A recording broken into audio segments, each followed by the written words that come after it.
জলটা কি ঠান্ডা, হাত দুটো যেন বরফ হয়ে যাচ্ছে। ওমা, তুমি তো কখন থেকে বাসন মেজেই যাচ্ছ আর শেষ হবে না।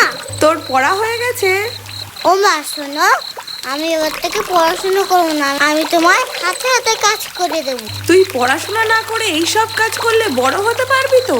তোমাকেও তো পড়াশোনা করতে দেখি না, তুমিও তো কত বড় হয়ে গেছো কাজ করতে করতে। আমিও তাহলে এই কাজ করতে করতে বড় হয়ে যাব। চুপ, বড্ড পাকা পাকা কথা হয়েছে না তোর? আমি কি ফল যে পেকে যাবো?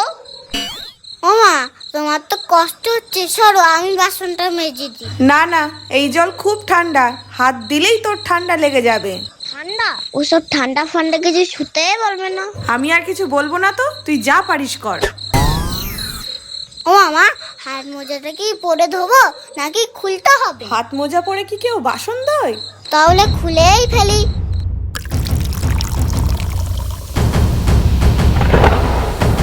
ওরে বাবা,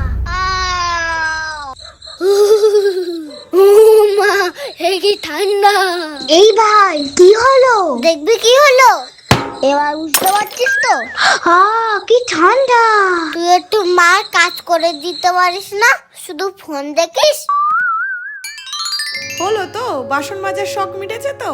ওমা, তোমার কত কষ্ট হয় বলো, এই ঠান্ডা জলে বাসন মাজছো, কাপড় কাচছো।